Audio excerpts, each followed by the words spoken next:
Hi there guys, and welcome to today's Class Reader. Today we're going to be reading chapter 13, The Something That Changed Everything. The night after Amit had told me about his sister Syra being in the sea and not knowing if his mom and dad were alive, I had trouble getting to sleep. My mom always tells me to count sheep when I can't sleep, but I find sheep too funny. They look like clouds with legs, so I count leopards instead. They're colourful and look serious. I can't remember how many leopards I counted to, but it must have been more than 200 before eventually I drifted off. By the time the morning arrived, I was so tired that my legs moved so slowly.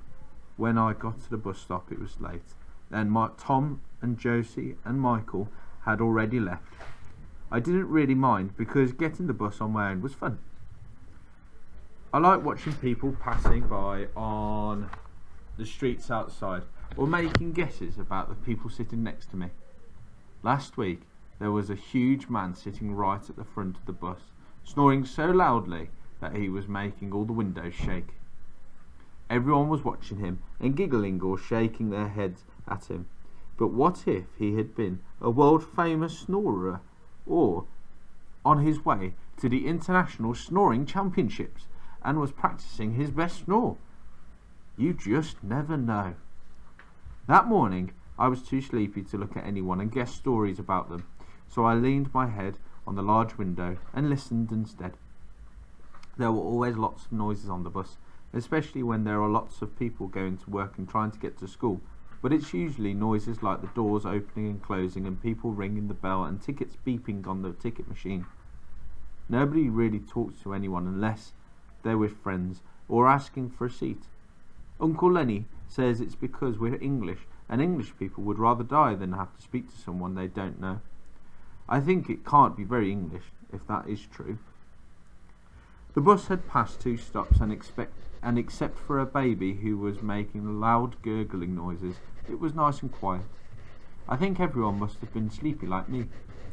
But then at the 3rd stop, a woman dressed in a bright yellow coat and a man dressed in a suit came and sat in front of me and, picking up the free paper lying on both of their seats, began talking loudly about all of the things that they were reading.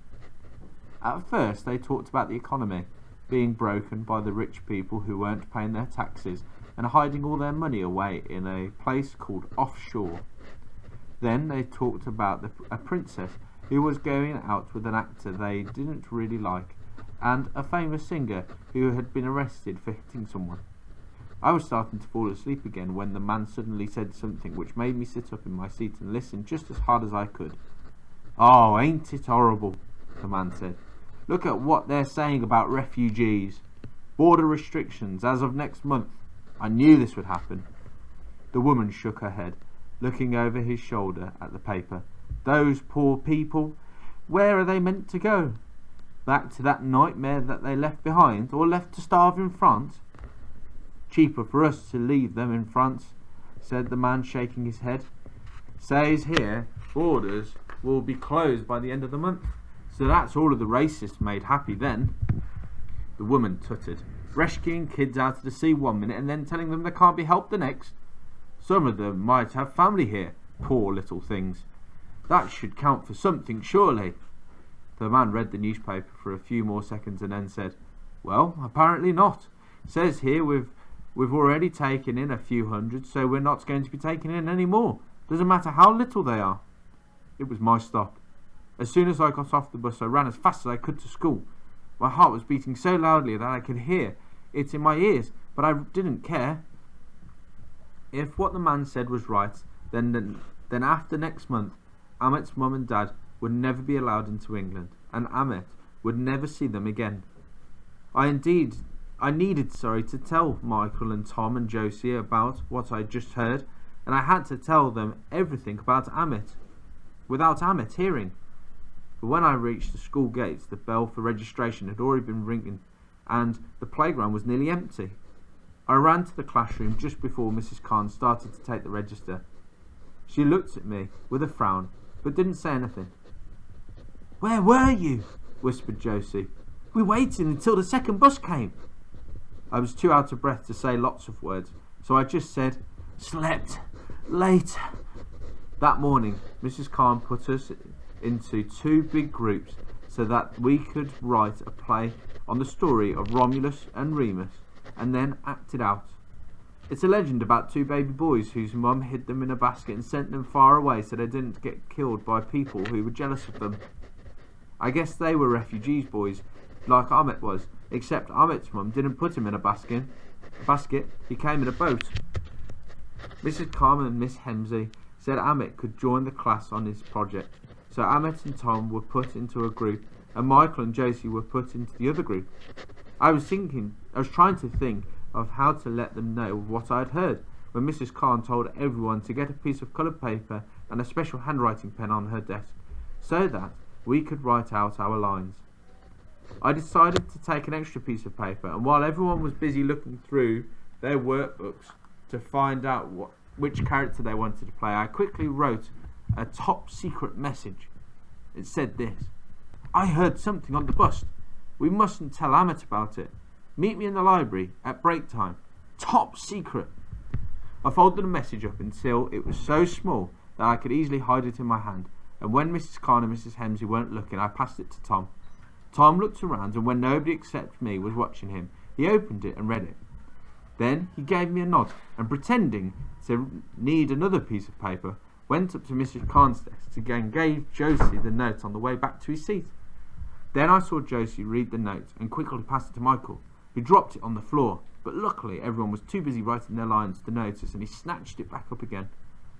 He looked over the shoulder at me and gave me a thumbs up, and then stuffed the top secret message into his pocket.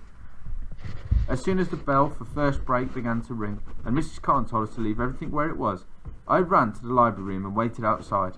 It was the one place in school no one ever tried to go into at break time. A few minutes later, Josie and Michael came running up the corridor. Tom's in the playground with Ahmet, said Josie. We can fill him in later, though. What did you hear? Asked Michael, his eyes wide. I quickly told them everything that the man and the woman had said on the bus, about no more refugees being allowed into the country, and then what Ahmet had told me about his mum and dad being left behind. I had to tell them about his sister Syra too. I felt bad about breaking my promise, but I knew Ahmet wouldn't mind me telling Josie and Michael about it, because it was a real emergency, and they were his friends too. You mean if he doesn't find them before the end of the month, then Ahmet might never see his mum and dad again? Gasped Josie. I shook my head. Not once the government closes the border gates. Yeah, said Michael. They're like giant airport ones, with loads of police and guards protecting them, and you can't go through them when they're closed, or you get put in jail. Michael looked at his watch and pressed the button so it lit up and showed the date. If they're closing all the gates at the end of the month, well, that means he's only got 9 days to find them. What do we do? Asked Josie. I said we tell Mrs. Khan and Miss Hemsley. They'll know what to do, I said. Michael and Josie agreed. We ran off to the staff room and knocked loudly on the door. We're not supposed to disturb teachers in the staff room at break time, because that's where they go to drink lots of tea and find answers to questions that they just can't find in the answer books. I know because Josie's auntie is a teacher, and she told Josie, who told me. But Mrs. Khan and Miss Hemsley had told us to go and find them if something was wrong, and this something felt like the most wrong something I had ever heard of. After a few seconds, Mr. Gaffer opened the door, and he looked down at us with a frown. He's the head teacher, which means he's in charge on the days Mrs. Sanders is away. But Mrs. Sanders is never ever away, so I don't really know what he actually does. Yes? He's asked. Please, sir, we need to see Mrs. Khan and Miss Hemsley immediately, I said. It's an emergency, added Josie. Is it really? He said suspiciously. We all nodded our heads at least 10 times. All right, hold on then, replied Mr. Gaffer as he closed the door. Josie twisted her hair nervously around her finger and stuffed a whole chunk in her mouth, and Michael started kicking the wall lightly as we waited. After what felt like a whole 20 minutes, but couldn't really have been more than just one, Mrs. Khan and Miss Hemsley came to the door. Is something the matter? Asked Mrs. Khan. Is it to do with Ahmet? We all nodded again. Miss Hemsley and Mrs. Khan stepped out into the corridor and closed the staff room door behind them. We all started talking at once. Mrs. Khan held up her hands and said, calm down. Now, one at a time, please. Miss, the government are going to close the gates, I began. Josie said, and Ahmet's mum and dad are on the other side. They might get stuck. And there's only 9 days until the gates close, said Michael, showing Mrs. Khan his watch. Mrs. Khan and Miss Hemsley looked at each other and looked back at us.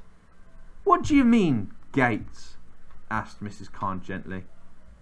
You know, the gates on the edge of our borders, said Michael. The ones where all the police with the big guns are. The refugees have to come through them to get into the country.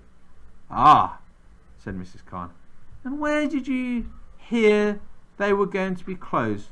Was it on the news? I told her about the man and the woman on the bus. I see, said Mrs. Khan. She was quiet for a moment, and I saw her give Miss Hemsley another look. Then she said, Ahmet is a lucky boy to have such caring friends. But you don't have to worry at all. His foster mother, who you've seen coming to pick him up every single day after school, is there to look after him until his family can be found.